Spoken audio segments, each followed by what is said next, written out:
Good morning, fellow YouTubers. Belch94 with another live stream. And today, the long-awaited era of the Jodie Whittaker and Chibbnal era is over. Woo! Thank God for that era. Probably the worst era in Doctor Who that I'd probably like to forget. But I'm going to be really weird today. This episode wasn't actually that bad. It actually was a decent episode. There's bits I don't like, but this actually was probably one of the better episodes in the Chibbnal era and probably one of the best acting performances I have seen from Jodie Whittaker and Amanda Gill. Just the acting was actually really good. Probably the best acting I've seen all season. So first of all, I want to show you at the end. I'll give you a surprise at what happens at the end. I don't want to spoil it for you. If you haven't spoiled it, do not watch this stream. You can replay it to get my opinion and review. Go and watch the episode. It's live on ABC iView right now, but there'll also be, I think it'll be on ABC TV this evening about 7:30, 8 o'clock. I don't know, one of the ABC channels. I don't really watch ABC. Maybe watching ABC for Doctor Who. Really, I don't. Yeah. So all the notes are taken on my iPhone, So bear with me. I'll be looking up and down at the screen. So there is a lot of points. I just did some dot points. Yeah. So the final episode of the Jodie Whittaker Chibbnal era of Doctor Who goes for about 90 minutes. So it is an hour and a half long episode. They weren't lying about the effects too. There were a lot of effects, and I was thinking when I heard that in the Doctor Who rumors page online, like Doctor Who news on Facebook groups and different Doctor Who sources, saying there's going to be a lot of energy. And my concern is, if they're concentrating on visual effects and stuff, I was thinking the stories and I'd be lackluster. But the story wasn't too bad. It felt different to compared to Capaldi's last story, where it just felt like filler. And you just wait to the end for the regeneration scene. Probably that was one of the worst regeneration stories in Doctor Who history. This one wasn't too bad. It was very interesting and concepts, and I was hoping the Master was going to be used to retcon the Timeless Child. I don't think it's been retconned. But once I talk through it and we'll get to the end, I'll give you my thoughts of why I think they've gone in that direction. So let's start. Okay, so it starts off with you're in space. There's this space train where it's just flying through the train, through space. Like if you watch Futurama, it's like one of them ship things. If that makes any sense. Probably doesn't make any sense at all, but yeah. So Cybermen start entering this ship. So we remember like the Time Lord. They've brought back the Time Lord Cybermen that the Master created in the. Let's not talk about that. That was their destruction of Doctor Who. Something should be left in the past, but they've come back. So the Doctor, Yaz, and Dan answer the call to save them. So that there was a stress recall to the TARDIS, and the Doctor answered, and she went down and helped them. So Cybermen and Time Lords take a little girl. So I was thinking, oh, please don't be. I see. The thing is, this little girl's a mystery. We don't know what she is, but my suspicion is it's going to be what Chibbnal has done in season 12, and it's going to be that little girl, a timeless child. I'll say, well, they use this to sort of change retcon, and nothing. That was it. You'll see her again later on in the episode, and yeah. So I call them the Cyberman Time Lords, or you could give them a name called the Cyber Lords. Like it's got Cyber and Time Lords put together, Cyber Lords. And then the opening starts, additional Christian opening with the purple and the remaster of the 1963 version of the theme song.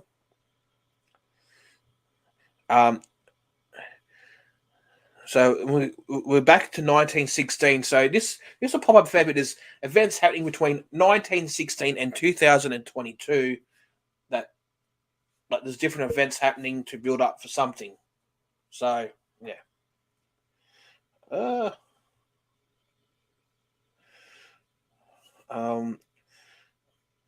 So scenes happen there. We see the Master.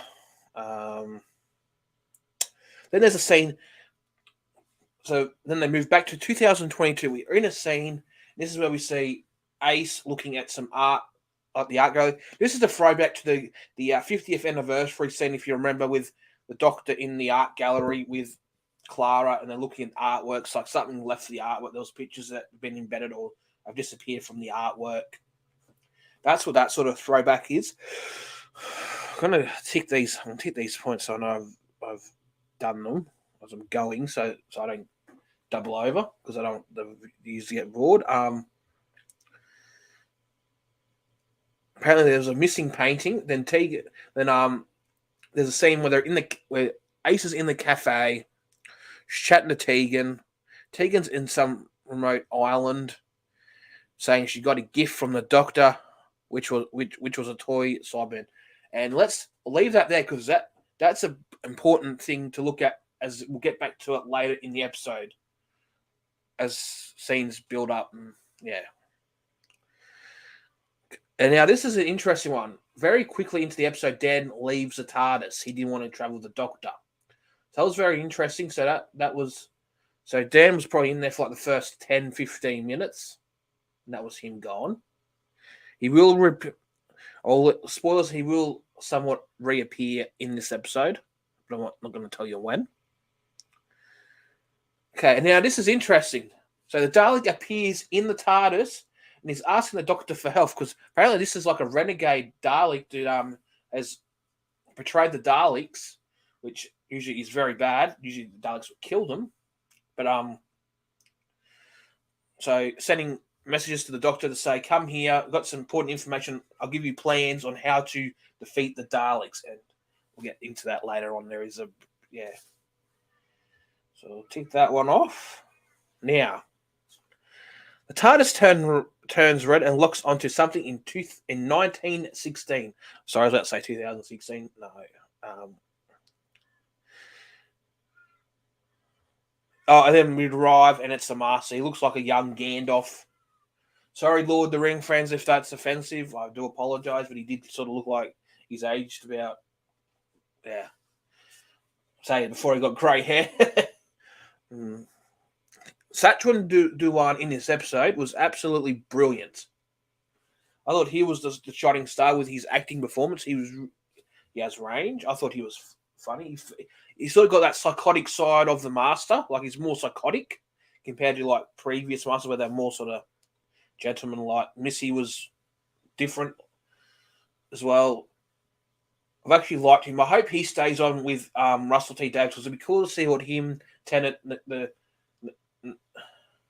Gut was Doctor as well. That'd be pretty cool. His acting was brilliant. So, one of the Masters actually did get arrested because just trying to think.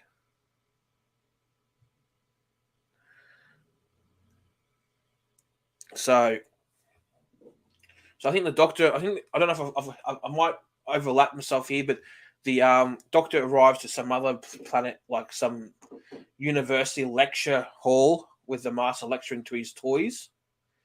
And Unit arrive, and he gets arrested. So I'm assuming that's what I've might have mucked up what I've typed in here. So Master uses control of a soldier. Because Master had very good mind games. He could manipulate people. And there was another TARDIS with ha ha ha.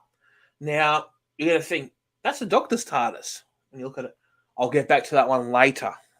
Something interesting. Yeah.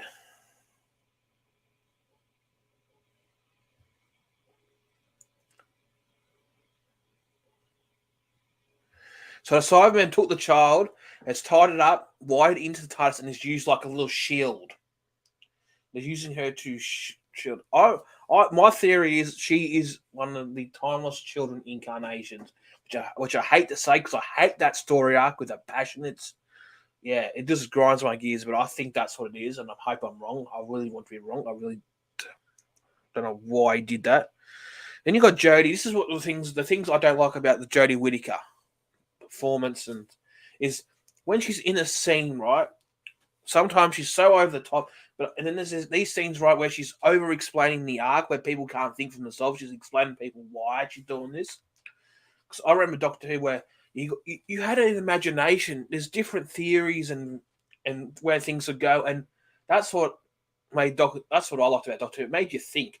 With this era, I feel like you don't think anymore. It just they tell you everything, which I feel like is what sort of is not great for Doctor Who because Doctor Who used to have all these surprises, build up. You go, oh, that's something cool. Oh, because I just remember when, like, say, the end of David Tennant era, for example, or that scene in Series 4 or in Series 3.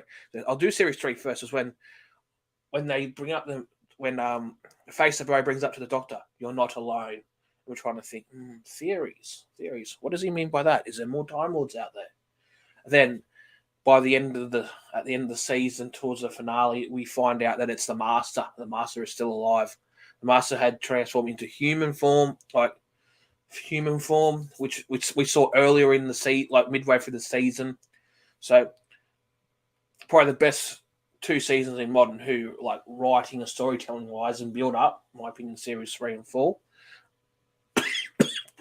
Sorry, series 4 was an interesting one too, where the Doctor arrived at the end of the season, gets shot, regenerates, and the close the credits. So, and this was brilliant by Russell T Davies, really brilliant because it built up excitement. Because turn on in the playground, so we're like, who's the next Doctor? Who's he going to regenerate into? And then we watch the opening, and he regenerates into himself. There was no I don't think there was any like pre. I think there was pre-credits, and the pre-credits will just starts, and then when it shows him regenerating, the intro rolls, and then you see and he regenerates the energy into the hand. That was cool. That was interesting.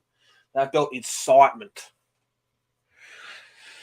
Because that built excitement, and then David Tennant leaving after that, like announcing his departure, built up more excitement for Doctor Who. Then, in my opinion, the next excitement was 2013. That was a big year for Doctor Who. Season 7, Part 2. The build up for their 50th anniversary, which probably, I reckon, after season 8 was probably the last most exciting year of Doctor Who end credit. And then finding out the announcement of Peter Capaldi, because you saw him in 50th anniversary as a future incarnation. That's what made me excited with Doctor Who, those scenes like that. So the Cybermen Time Lords rock up to kill the Doctor. So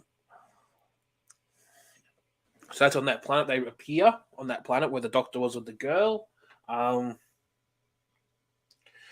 Cyberlords then rock up. I might call them Cyberlords.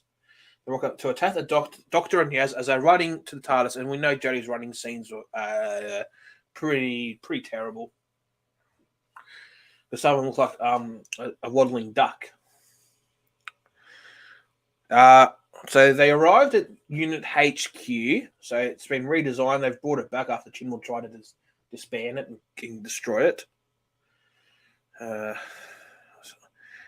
the Doctor meets Ace and Tegan. And Tegan being Tegan, which was great. Like, you left me this long. I haven't heard from you in like 4 decades. That was great. That sounded like normal Tegan. She sounds the same. Yeah. And then when Doctor touched him the shoulder, right? He goes, and she shocks him. But we'll find out. So this is probably the most political part of the episode, in my opinion, right here. This is when you got Ace going, "Oh, you look so much better as a female professor." Blah blah blah, like doing the feminist propaganda BS crap. Which was going to happen. Oh, you look better as a female. I didn't recognize you being, Look, that face. I love that face. That's what they'll, yeah. And that was going to come. You knew that was going to be in there, unfortunately. Anyway, but. And then this is where we find out what's been happening. So this is sort of an interesting throwback to the 50th anniversary, where this time the Master has put himself into a lot of the paintings in the art gallery. Yeah, this is the same one I showed out. The Doctor puts a hand on Tegan, on Ace and Tegan's shoulder, and it's like a spark. Apparently, we'll get back to why she's done that later on in the further down as we go through this episode. The Master is teaching in class with the mini people. Yep, that's the one where I've overshot, and he does it in that scene. After that, Yaz has been wooding, so I think the best acting of Yaz will come later on in this episode. But she's at the moment she's just the same wooden plank Yaz. Master says the Doctor will be erased from history, and I hope that yeah, that's what he said. The Doctor who will be erased from history, and I was fingers crossed. I was like this. Please hope you're erasing the timeless child, Master. You'll become the anti-hero if you did that.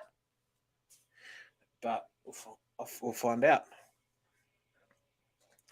Your team comes down with guns, so this is where they arrest the Master.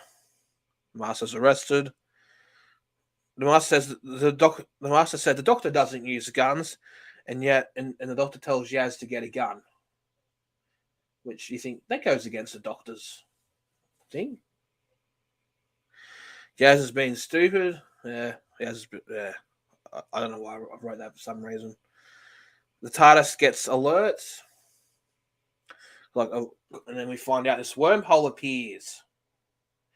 With a ship landing on that planet where the TARDIS was in the earlier scenes. So I don't know what the dude's name is. I forgot, and I heard it in the episode, and I just forgot because it went in one ear and out the other. Apparently, the dude from the Flux series has appeared again. Yay! Flux dude sees the TARDIS again and thinking, "Oh, that's a Doctor's TARDIS," and he gets his phone and looks like it's been modified and tries to contact the Doctor, and it's Yaz. You see Yaz, but that TARDIS, we'll get back to later. Master says the bunker. I don't know why I wrote that. But his stupid autocorrect on the iPhone. But yeah, he was sort of happy that he's in the basement sort of thing, like in jail. Because I think, the Master come up with some plan. You know how clever the Master is. And I wrote, Sachin Dhawan's acting performance was brilliant. He did a lot in this episode, which made it look really good, in my opinion. The Doctor's flying the TARDIS doing something rather, and the Yaz is asking questions like she does in every episode since season 12.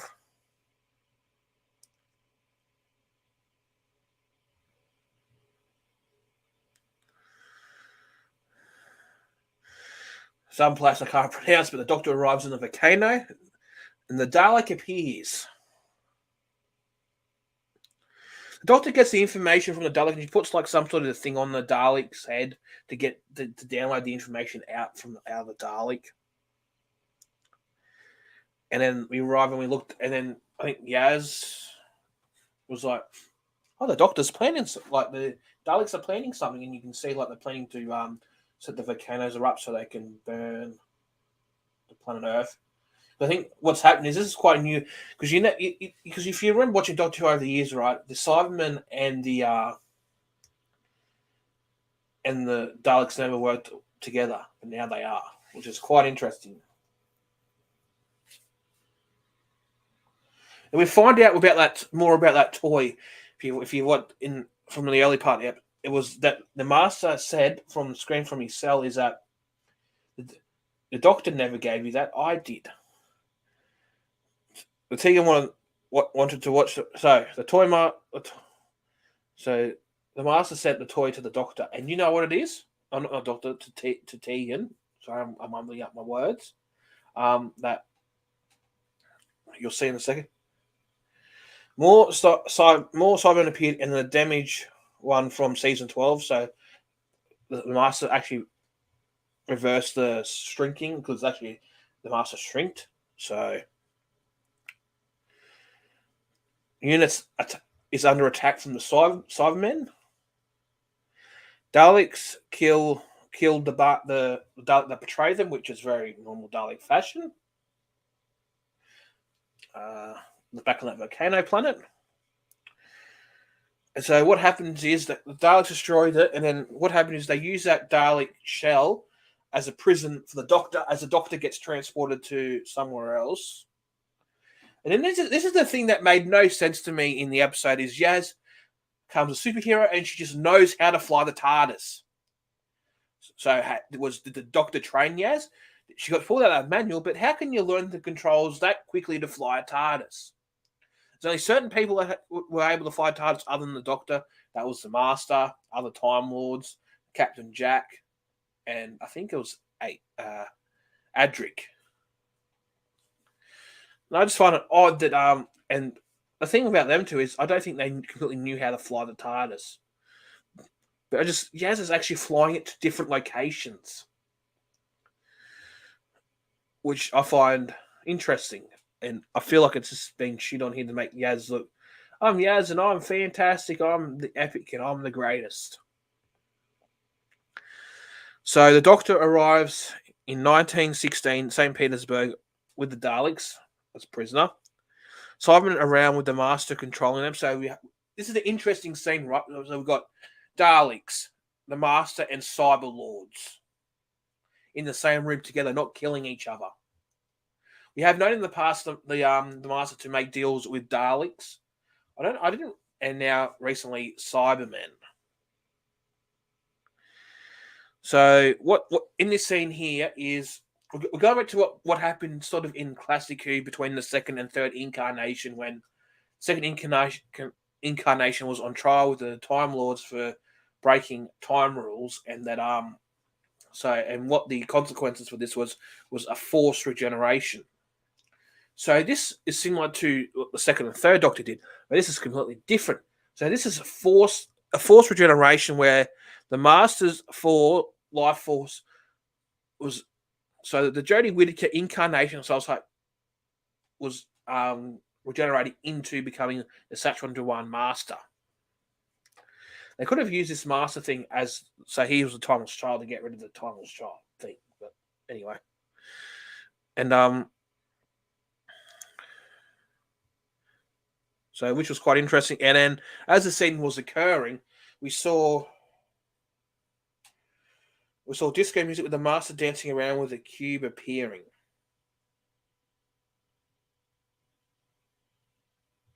That's the generation energy. They're in two tubes. And yeah. So the Master's body is just sitting there drained, and then you see the regeneration of Saturn-1's Master in Jodie Whittaker's outfit. The TARDIS is being used to power the planet, so that's the other TARDIS, and we'll get back to that, whose TARDIS that is. If you're starting to listen to my points and you're sort of working out the idea and you haven't watched it, that you might be on the right track. The Doctor's being forced to regenerate. The Master becomes a Doctor, which I said before. And I was happy to see Jodie gone, because I'm not a huge fan of Jodie Whittaker as the Doctor, as many would know by now. And then, okay, there's a scene where the submarine unit getting attacked. There's the Brigadier's daughter. You got Tegan and you got Ace. And so Ace pulled up a floorboard. There's like some parachutes to help them go down. And what we saw was a throwback to the 80s with Ace wearing her Ace jacket and her baseball bat. Iconic Ace character. Throwback to that. And the new TARDIS is refusing the Master incarnation of the Doctor, which is quite normal Doctor Who tradition, where the TARDIS is a bit iffy at the start with the new incarnation of the Doctor.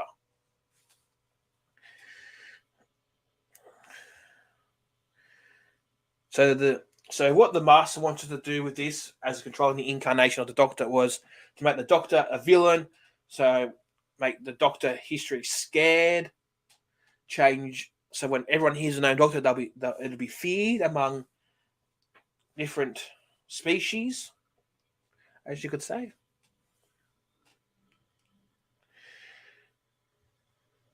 TARDIS lands on some mystic rock. And that was all for that. So this is an interesting throw. So they got the Master, right, that was that recently regenerated from Jodie Whittaker in some past outfits, Doctor Who outfits. So you got the fourth Doctor's scarf. You had the outfit from the fifth Doctor with the collar, the thing. You had the tie from I think it was Tom Baker's Doctor as well. Yeah, so sort of cosplay of different Doctor's outfits. Sort of a throwback to classic Doctor Who. TARDIS flies off without the Master. So that's if Yaz, if you have that before, Yaz was piloting the TARDIS. That was a throwback to that. The Master is playing with the second Doctor's flute on that planet while waiting for apparently Yaz to come back. We'll find out. Jodie's awake in some sort of world. So this is interesting because this shows you. So the Doctor's regenerating. This is sort of like where the Doctor will travel to go into the full regeneration sort of thing. And this will sort of give you a teaser of what will happen at the end. So we saw William Hartnell played by, or the first Doctor played by David Bradley, who, in my opinion, and William is the real first Doctor, not the crap that Chibbnal has shoehorned into Doctor Who for a political sense. Say, hey, look at me, I'm an elitist, right? William Hartnell will always be the first Doctor.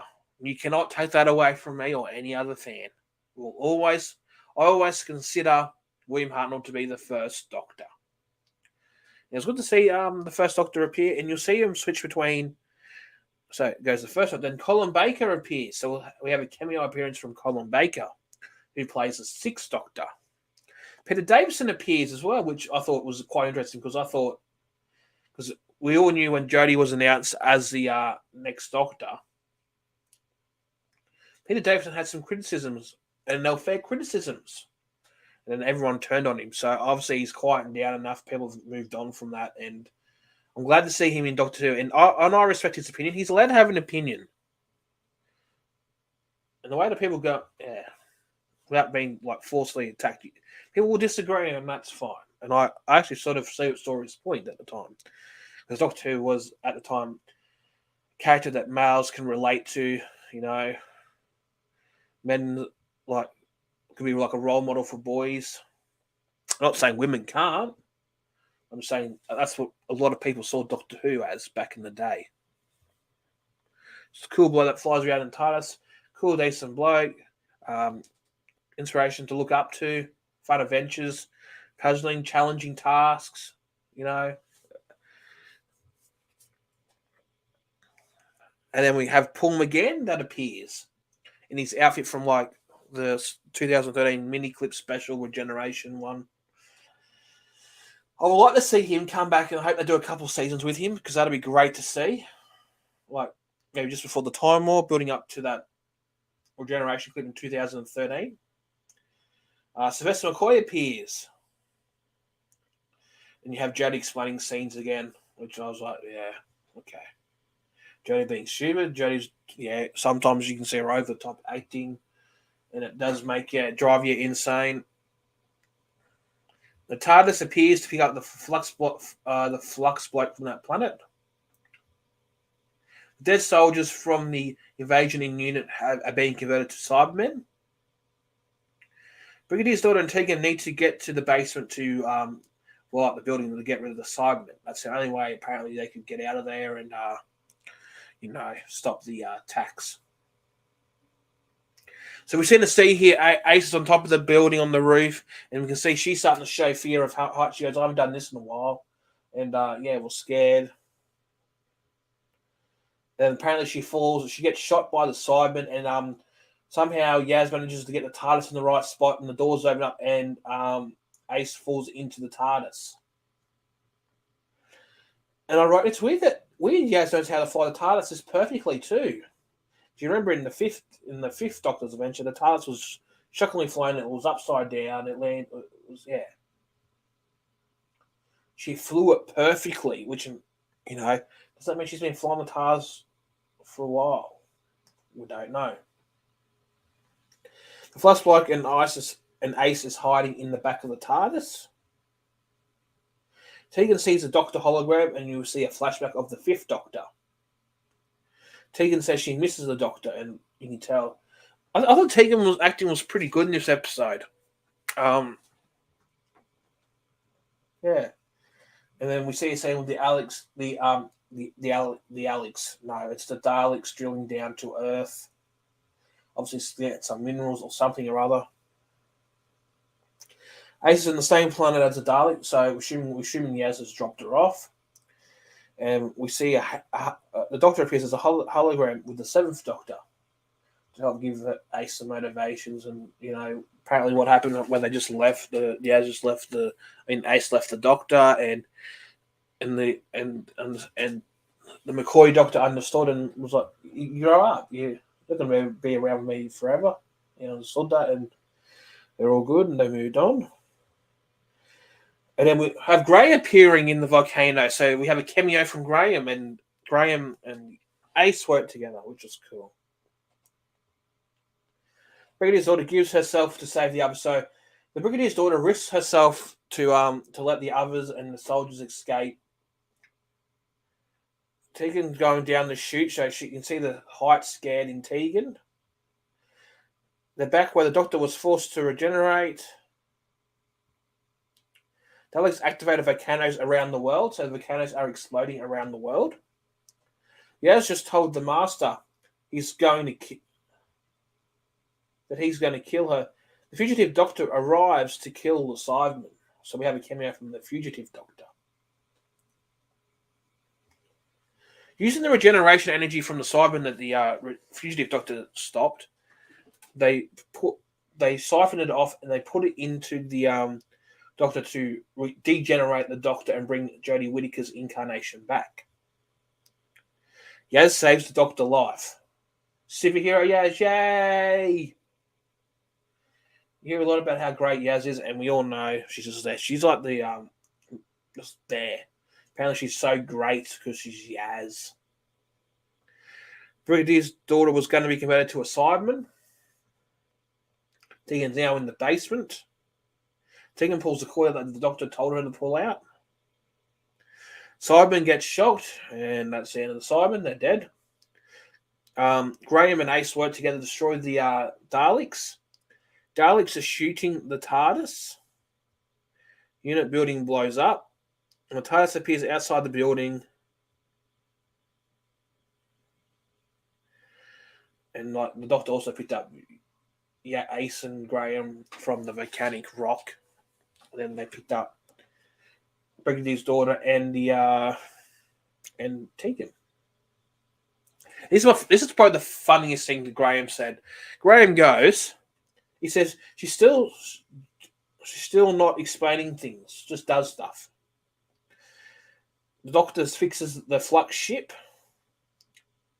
And the Doctor's going, blah, blah, blah. I was like, yeah, blah, blah,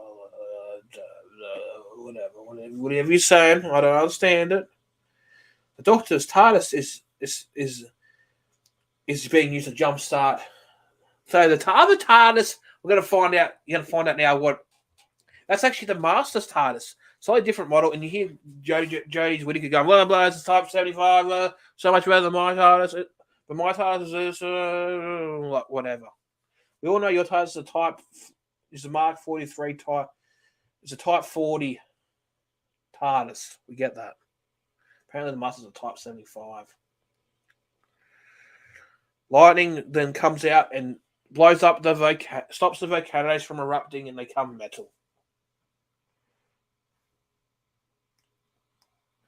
Doctor blaring on to a little girl, which I assume is a timeless child.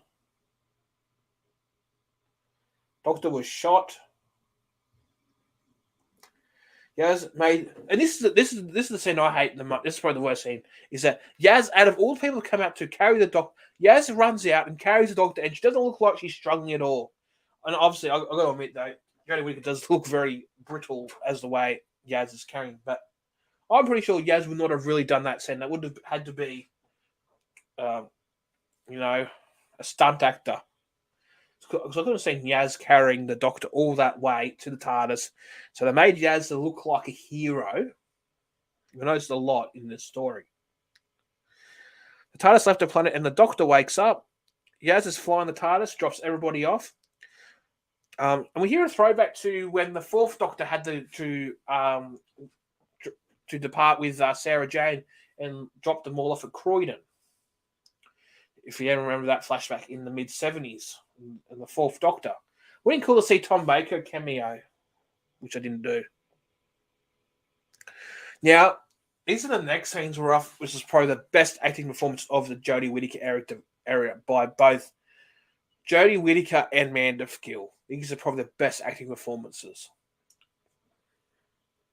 You can feel the emotion in this scene. See, this is the problem with Jodie Whittaker. She's so one-dimensional. You get great emotional. She could be play like a sad, dull character. That'll be her. But you can feel the emotion in this scene. Like, you can feel the tension, the sadness. I was actually going to cry myself. It was bringing a tear to my eye. That's how brilliant this was. It's been a long time since I could say that about Doctor Who. Like, the emotion was fantastic. And then the Yaz and Doctor in the TARDIS having a moment. Yaz picks up Jodie's arm, and you can see the regeneration energy coming from her arm.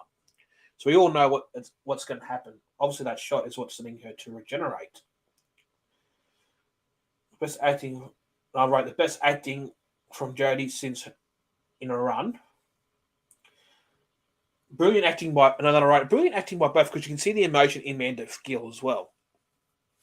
Like these two work the emotion scenes very well together. The Doctor drops off Yaz because she says, "I've got to do this on my own now," and so that's the end of Yaz. Yaz is off. The Doctor flies off. Then Graham and Dan appear. No Ryan, so I'm assuming Ryan was unavailable for this episode because he's off doing another TV show, I believe.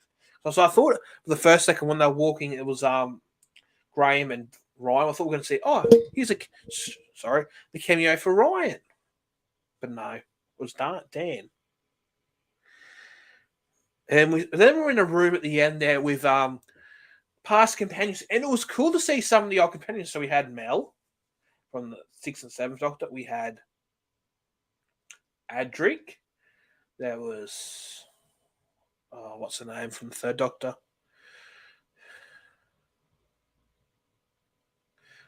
I can't remember off the top of my head.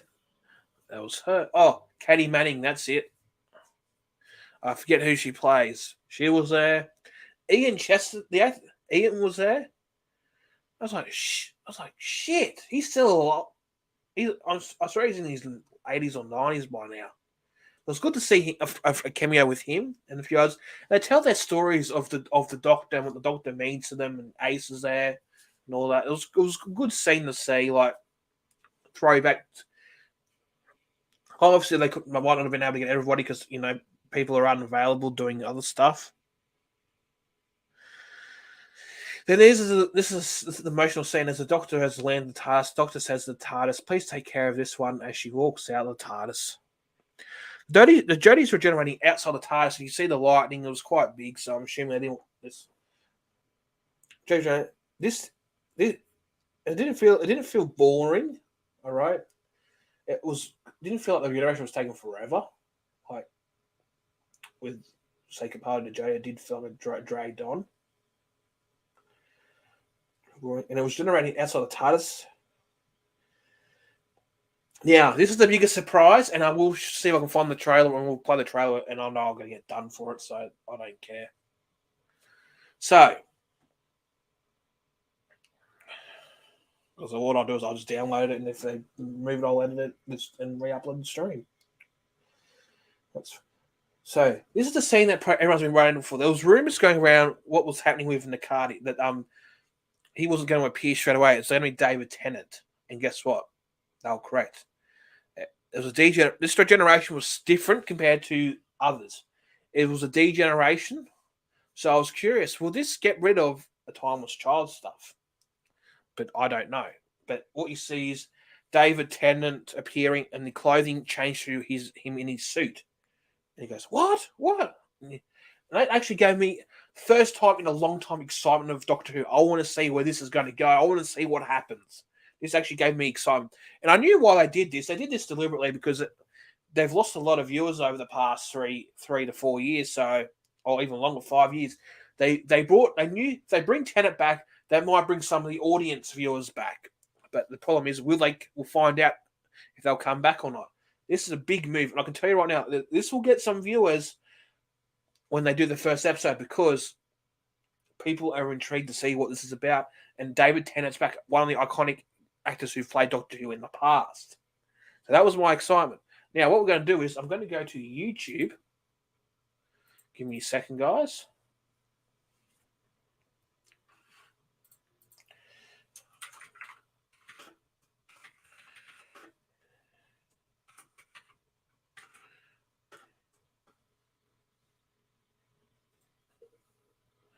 It's not really a trailer, it's just a teaser.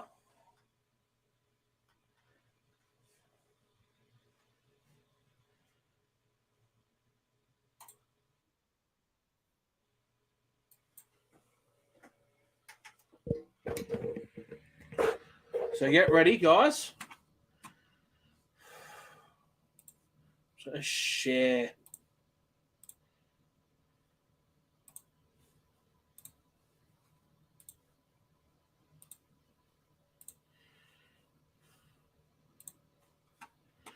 Let her play. I don't know who I am anymore. Someone tell me what the hell is going on here?